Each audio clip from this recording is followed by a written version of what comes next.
Merci mingi na ndenge botondi liboso ba poste téléviseur na bino pona kolanda magazine ya mokona lelo intérêt du peuple mag.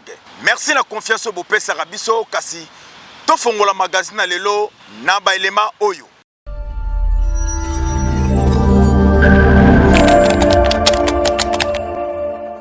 Chef de l'État Félix Antoine Tshisekedi azalaki liboso ya bapandisango pona koyanola na mituna na bango.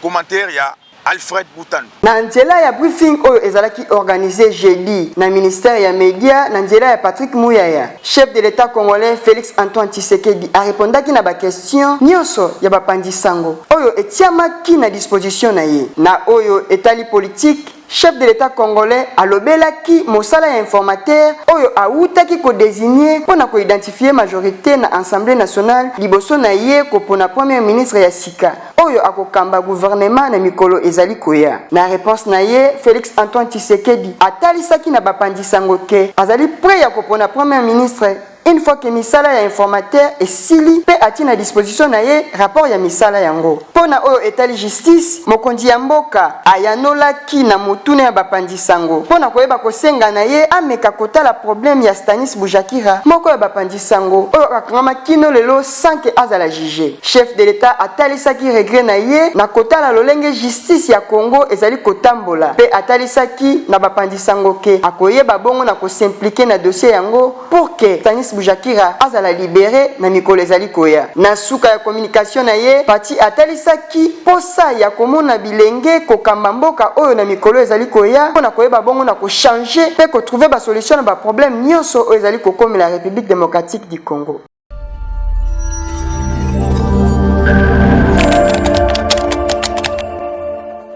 Chef de l'État a télémelaki accord ya Rwanda na Union européenne lobby na point de presse bolanda ndenge lekaki. Na lettre moko oyo etambolaki na ba réseaux sociaux oyo etalisaki boyokani entre ekolo ya Rwanda pe Union européenne nde ministère ya affaires étrangères ya République démocratique du Congo batalisaki kanda na bango na likambo yango. Lukasa yango etalisaki boyokani entre Union européenne na nzela ya commissaire na bango moko oyo ezali madame Jeta Erpilamen oyo a représentaki Union européenne pe Vincent Biruta oyo a représentaki République Rwanda pour la signature ya accord yango. Ikambo yango elamusaki kanda ya ba autorité ya République démocratique du Congo oyo basengaki ba explication na ambassadeur ya Union européenne ali media oyo azwami na République démocratique du Congo. Na sujet yango chef de l'État ya RDC atalisaki na bapandisango ke geste wana ezali provocation monene pona mboka na ye oyo ye azali kokamba oyo ezali agressé par les Rwanda na nzela ya ba M23 oyo bazali soutenir. Na yango gouvernement congolais batikali ferme na boluki kimia na etando mobimba ya République démocratique du Congo na tina ya koluka kotia musika ba nyonso bazali kozangisa kimia na RDC.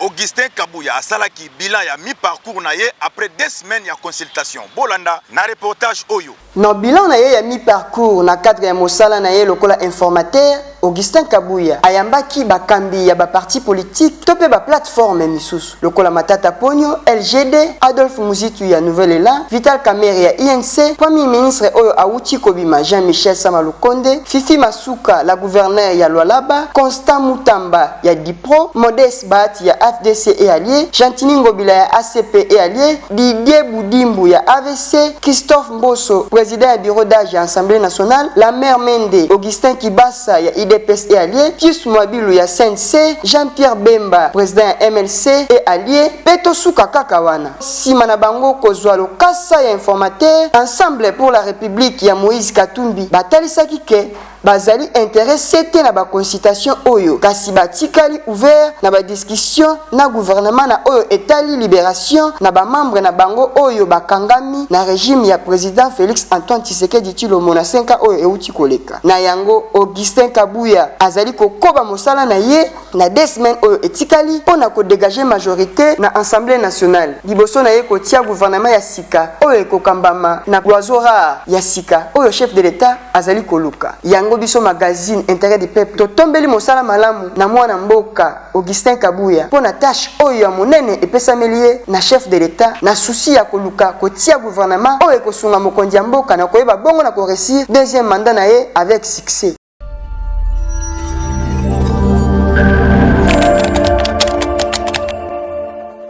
Jantini Ngobila Mbaka azalaki devant justice lobby pona ko répondre na accusation oyo etali fraude électorale topé ko salela ba machine ya moyibi. Sima na ye kozala réhabilité na ba fonction na ye lokola mokambi ya ville ya Kinshasa, Jantini Ngobila ayebaki bongo na ko répondre lobby oyo euti koleka liboso ya justice na lokasa oyo komelaki ye pona koyoka ye na accusation oyo baportaki ye koyeba bongo na kodetenir ba machine à voter sima ba élection oyo euti koleka. Gouverneur ya ville ya Kinshasa Jantini Ngobila azalaki liboso ya justice lobby pona koyoka ye na likambo yango. Sima na ye ko répondre na ba question ya justice, Jantini Ngobila Mbaka abimaki un homme libre pe azali bongo kokoba mosala na ye ya kokamba ville province ya Kinshasa. Jusque là ata information mon côté eza fuité na oyo elekaki entre ye na justice. Pour un petit rappel, Jantini Ngobila azalaki accusé na koyeba bongo ko détenir ba machine à voter oyo yayebaki na kosalela pour na komi voter pe ko voter ba candidat na ye. Na yango justice ezali bongo kokoba koyoka ba nyonso bazali impliqué to pe ba fundami na likambo yango y compris Singi Pululu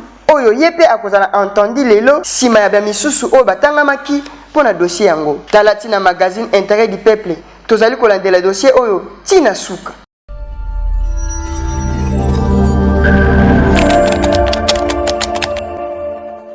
Accident de circulation et salamaki na sele lobi na butu.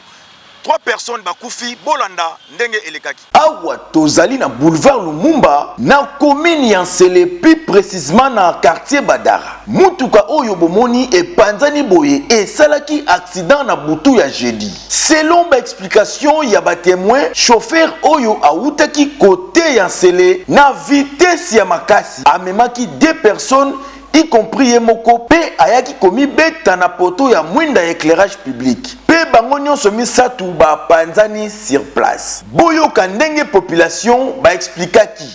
Toza na descente à Badara.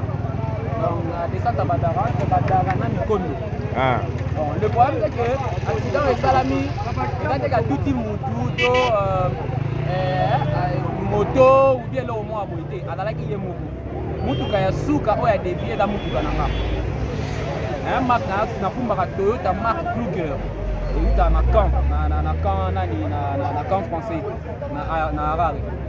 Tobimi na mutuka tozalaki na mwasi ya colonel tant tobimi tozoya tokomi na mwa likolo wana liboso nga na kumba à 80 km/h natali pena na ni kilométrage na nga 80 km. Mais façon mbango alegelaki nga na kondi mateka alekela nga na 100 km/h aleki nga na plus de 100 soka aleki na vitesse ya mokie eza 140 mais sinon ba 160 ou 140 kwa aleki nga pena vitesse mais nga aleki na 80 aleki nga tant tokomi likolo wana mutu na ndakumba lobi keba mami tuko ekumba mabe façon alekela nga na pression ya o alekela nga na mutu ka bene bouger a bouger jeep na nga na PPA azalaki ye monka na kati alaki misatu kande bazawa na misatu wala ti pembe nde ye mutu aza nani ala chauffeur kotaka aleki na alaki na loboko na nga na partir ya wana nde a partir ya wana nde tanga komi awa ye moko petit tono nde omoni bango nyonso méconnaissable bapanzani na yango makambo ya boye ezali kopesa pasi komona lolenge baccident ezali koleka kaka na même route pona ekumbeli ya mabe ya ba chauffeur oyo bazali ko respecter te code de la route. Na yango IP magazine tosengi na gouvernement ameka bongo kolandela nzela oyo na kotia ata badodan nokite batu bakosila na nzela oyo eza esengo te.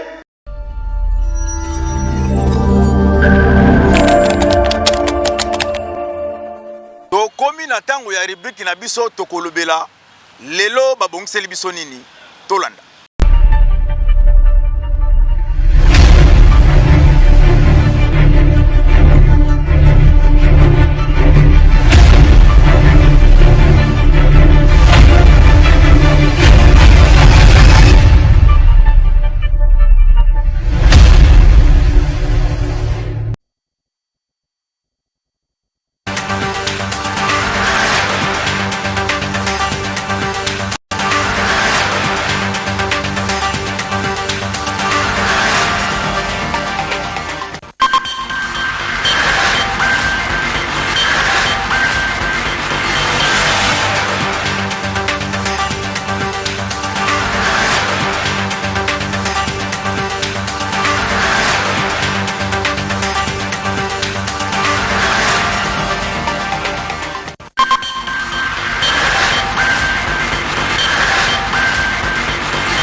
Mesdames et messieurs, bonsoir. Très heureux de vous retrouver encore une fois de plus dans le cadre de cet exercice de redevabilité qui sera tout particulier et tout spécial. Il vous souviendra, depuis notre avènement à la tête du ministère de la Communication, sous la conduite du Premier ministre Jean-Michel Sama Lukonde Kyenge, nous avons instauré une culture de redevabilité. De manière régulière, revenir devant le peuple congolais pour lui dire et lui faire le point de comment avance la situation du pays secteur par secteur. Évidemment, il y a quelqu'un derrière tout ça, c'est lui qui a toujours donné l'impulsion, c'est lui qui nous a toujours dit il faut être transparent avec le peuple congolais sur tout ce que nous faisons parce que c'est pour lui que nous sommes au gouvernement. Et ce soir, nous avons l'immense privilège de recevoir dans le cadre de cet exercice de redevabilité le premier d'entre nous. Il a été massivement réélu il y a quelques jours et à peine aujourd'hui, au 22 février 2024, ça fait 32 jours qu'il est à la tête de la République démocratique du Congo.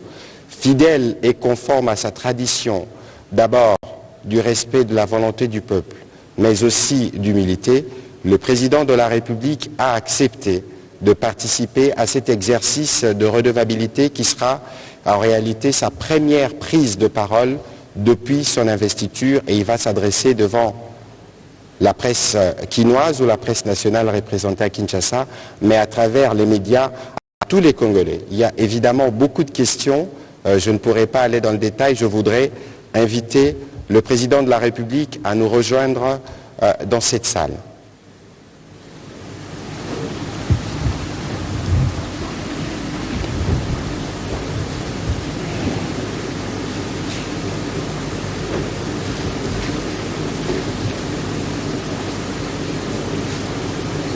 Voilà, le président de la République va faire son entrée dans la salle.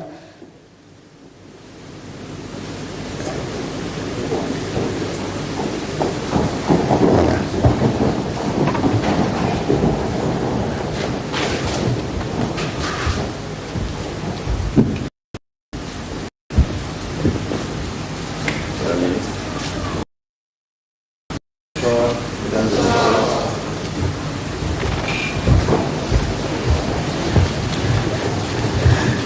Excellence, Monsieur le Président de la République, bonsoir. Très heureux et très honoré d'être ce soir celui qui vous reçoit dans le cadre de cet exercice de redevabilité. Je le disais tout à l'heure, ça fait 3 ans que nous sommes au gouvernement à vos côtés et vous nous avez toujours dit combien c'était important de dire ce que nous faisons au peuple congolais pour que le peuple congolais puisse être pleinement informé de l'action que nous faisons sous votre direction. Et ce soir, Excellence, Monsieur le Président de la République, d'ailleurs bien avant que nous puissions ouvrir les balles des questions et peut-être pour vos mots introductifs, mais vous avez choisi de vous exprimer dans ces cadres de redevabilité que vous parrainez bien évidemment parce que vous supervisez tout ce que nous faisons. Pourquoi avoir choisi cette forme pour vous exprimer devant le Congolais? Je rappelle que c'est la première fois depuis votre investiture. Ça fait juste 32 jours. Monsieur le Président de la République. Bien. D'abord, bonsoir à toutes et à tous. Bonsoir aux Congolaises et aux Congolais qui nous suivent en ce moment. Je suis ancien comme tous les autres et c'est une émission qui me passionne beaucoup, le briefing sur l'actualité. Et je m'étais dit, mais puisque en ce moment l'actualité est assez dense, pourquoi est-ce que je ne viendrai pas, je ne solliciterai pas une invitation aussi en tant que citoyen congolais de venir et de commenter l'actualité. Voilà, donc je me prête à cet exercice que je trouve très passionnant et je suis à votre disposition, Monsieur le Ministre. Voilà, merci beaucoup. Mesdames et messieurs les journalistes.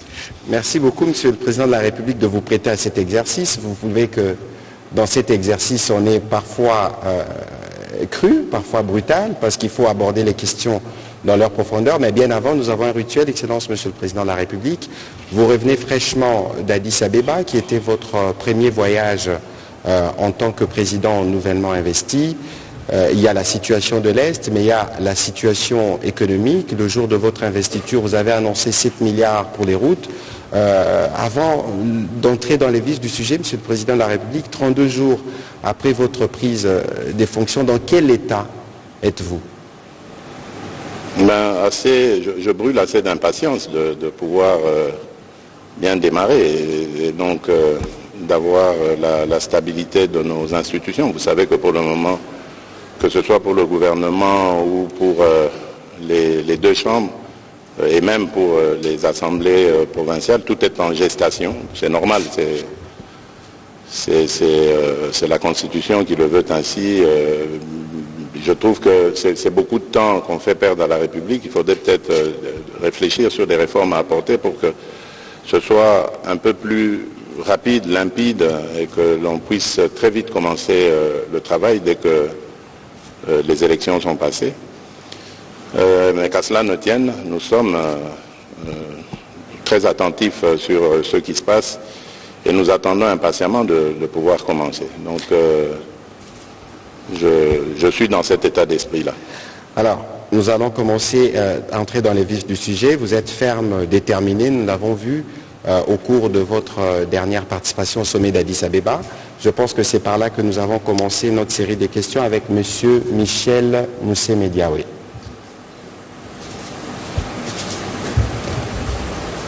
Entre-temps, je demanderai à M. Daniel Michombero d'avancer.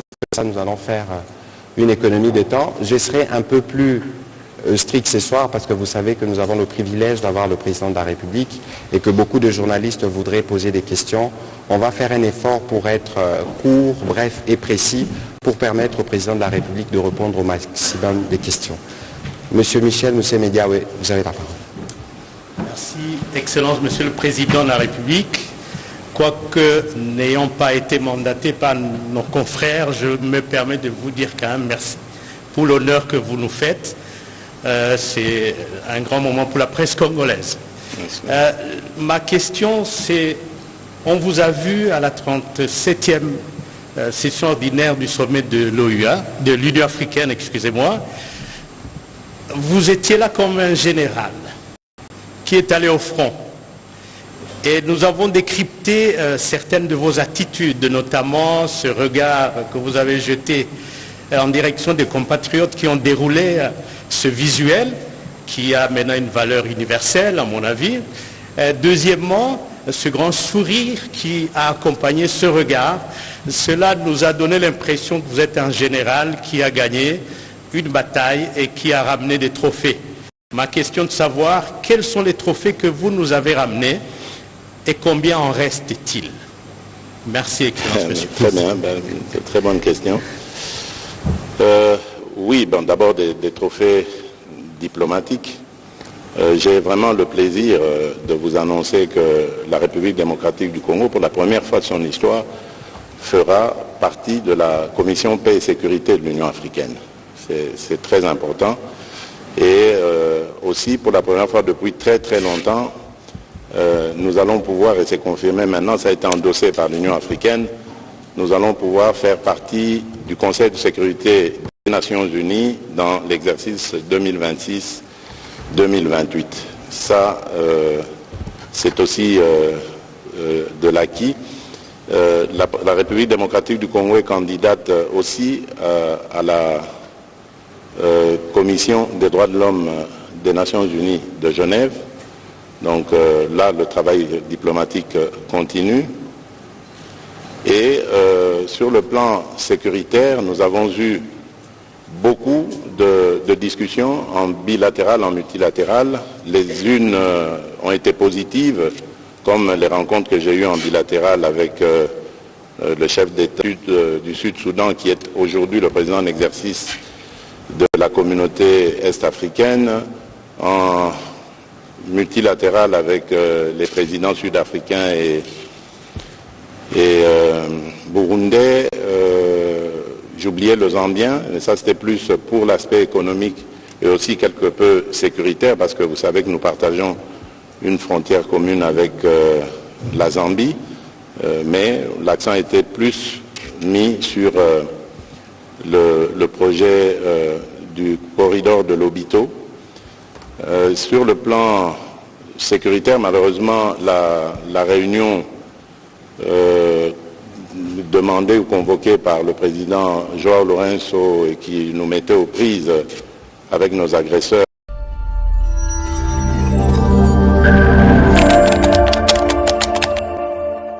Page promotionnelle, ce que vous avez biloko na yo ya kolekisa pe likambo nyonso zali longo posa ba lobela yango na magazine intérêt du peuple yaka to ko sepelisa yo okozala desite tolanda. Bana ya Kinshasa boluka place ya kosomba balinette pe ba montre ya qualité nyonso maison wage ayeli bino ba sorti nyonso ya linette ba montre pe ba bracelet ya qualité nyonso na maison wage okosomba na gros pe na détail.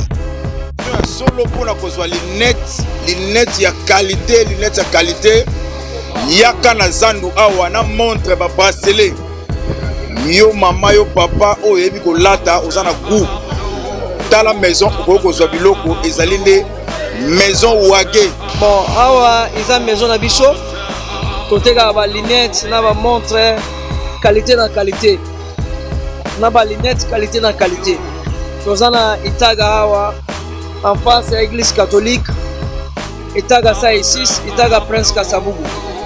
Ouais, Soko Tunika partout, maison ya Wage, Yebani partout. Donc, on a pris à bien, la qualité paye à bien.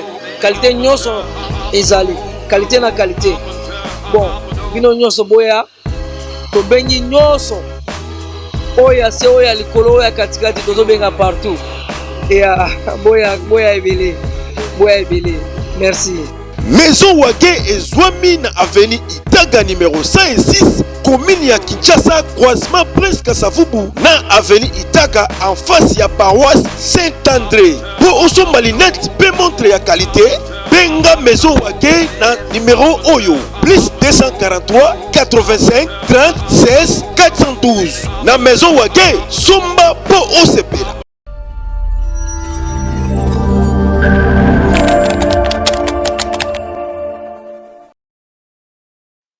Mwana na yo azala na avenir moko assuré tala école esengeli pona bana yango yo école chrétienne Le Rocher bazotengisa bana na ba norme internationale tala lokola salle de classe oyo mwana na place na ye sans difficulté tala pe lokola awa eza bana maternelle mais yoka angena monokolo kola moto azotafu na bazoka yoka nanu mwana oyo O P Q R S D U V W X Y Z. Après moi na kosala démonstration na tableau maîtresse P azangaki malobate. École na biso toza bata maternelle, école na biso eza na deux filières.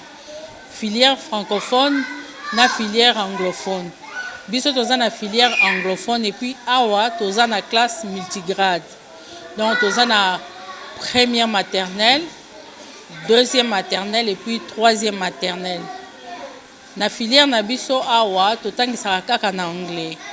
Donc bana bauti oyo bazoya baloba français mais il y a d'autres aussi oyo balobaka anglais déjà. Tozwaka bango totangisa bango kaka na anglais. Donc nyonso epesama en anglais. Mais awa toza na école inclusive. C'est-à-dire tozwaka bana oyo ya normaux na ba enfants à problème. To associer bango ensemble.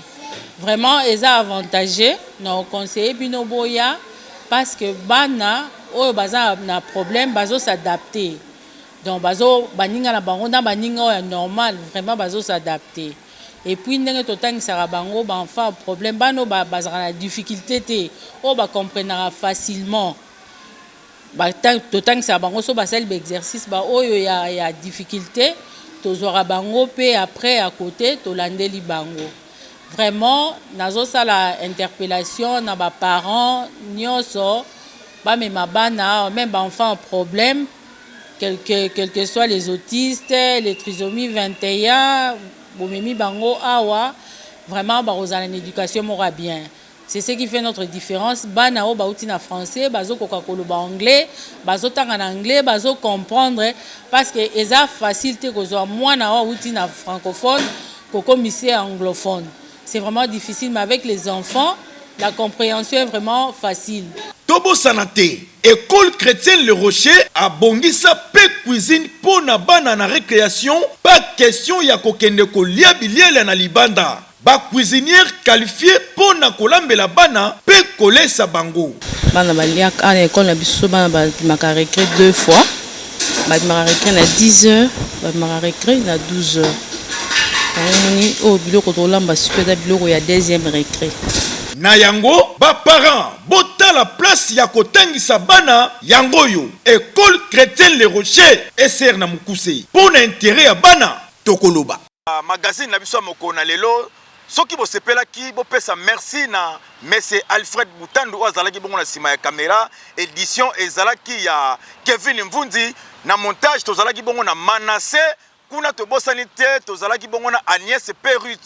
Merci la bande connaisse au pesa biso confiance. Bozala toujours na confiance na biso to bosanité. Pams Bienga azali bongo régisseur ya to sungana TV to pesio mote siko zali ndengo landaka magazine Terre du Peuple. Merci to kutani bongo mbala sima kaka na même chaîne pe na même heure. Bye.